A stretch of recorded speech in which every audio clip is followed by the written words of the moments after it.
Hello again, Bat fans! In this episode we check out the first appearance of Anarky. A new nightclub has opened in Gotham. It's called the Heavy Club, and because the place is used for rock and heavy metal concerts, some people have written letters to the local newspapers complaining about the club.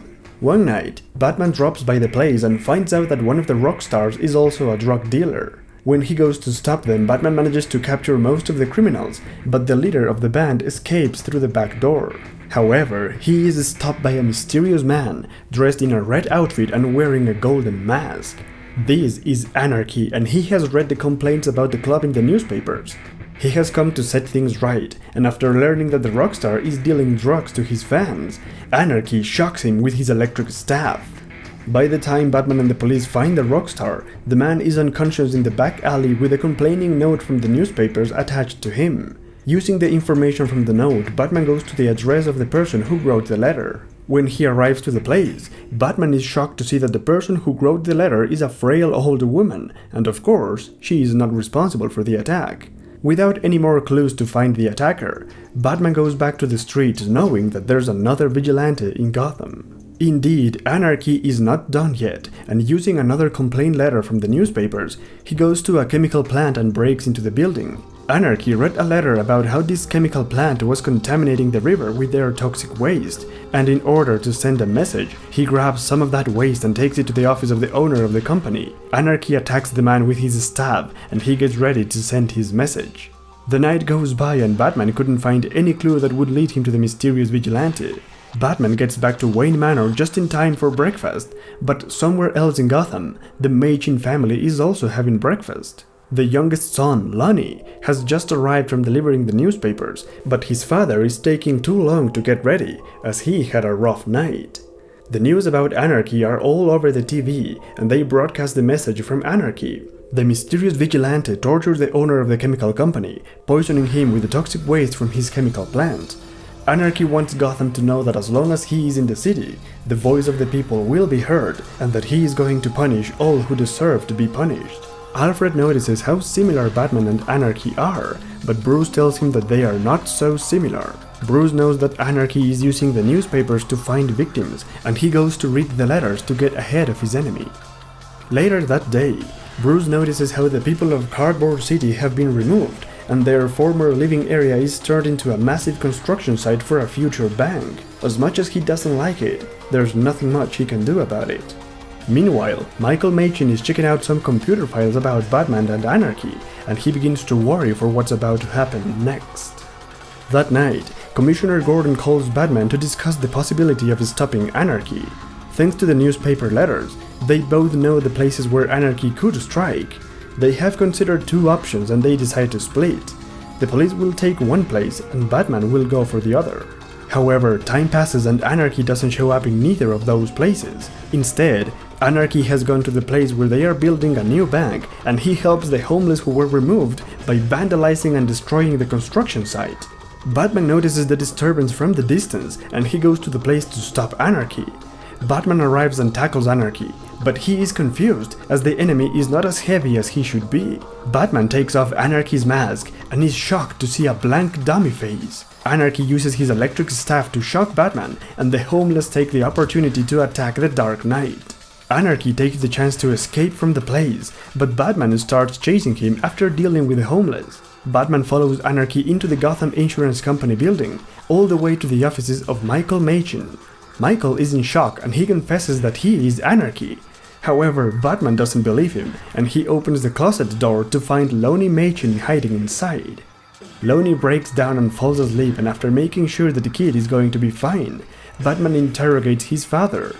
Michael Machin explains that he just learned his son is Anarky, and he was thinking about how to deal with the situation, but now it's a bit late.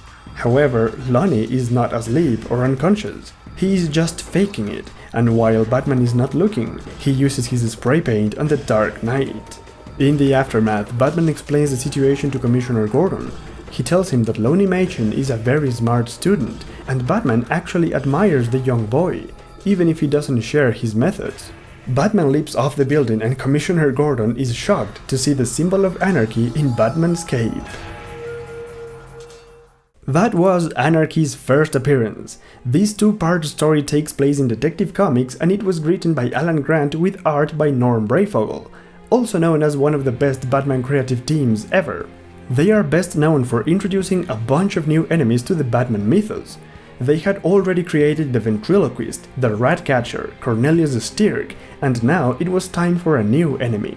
However, unlike the other lunatics, Anarky is different. He is a more grounded character. When he came up with Anarky, Alan Grant was inspired by his namesake and fellow British writer Alan Moore and his character in V for Vendetta. Alan Moore's V is a straight-up anarchist, and Alan Grant used that same philosophy for Anarky, making him a vigilante concerned with social issues, like drugs, pollution, and homelessness. In that regard, Anarky is kind of noble, as he wants to give the people justice. However, his methods are far too extreme. In fact, Anarky is a great character because he shows us the difference between Batman and other vigilantes. Anarky provides the perfect contrast to understand why Batman is a hero while still being a vigilante. Anarky believes in taking justice by his own hands. Batman works to bring the criminals to justice, as dictated by society's laws. Anarky believes that violence is the only way to punish and to send a message. Batman uses violence only when it's necessary. Anarky is judge, jury, and executioner. Batman is only an agent of justice. They both work outside of the law, but while Anarky believes himself above the law, Batman always finds a way to let the law do its work. When Anarky confronts a drug dealer, he electrocutes him and knocks him unconscious. When Batman captures the drug dealers, he waits until the police shows up to take them. And during that sequence we get a good glimpse of how Batman works. When the crooks tell Batman that he is too big to be concerned about them, he replies that no crime is too small for him. And that's the essence of Batman, perfectly captured by Alan Grant. And the most fascinating side of Anarky is that he was just a kid, a very young teenager, and it makes sense. At that age we are all struggling to find our own identities, and Lonnie Machin went a bit too drastic, but it's no different from teenagers who rebel against the authority. And that final bit with Batman's cape was just the perfect example of Lonnie's character. He is not evil, just a misguided teenager. This short story is great. Batman is just as much a vigilante as he is a detective, and everything is complemented by the great Norm Breyfogle, who illustrates a very moody and expressive Batman.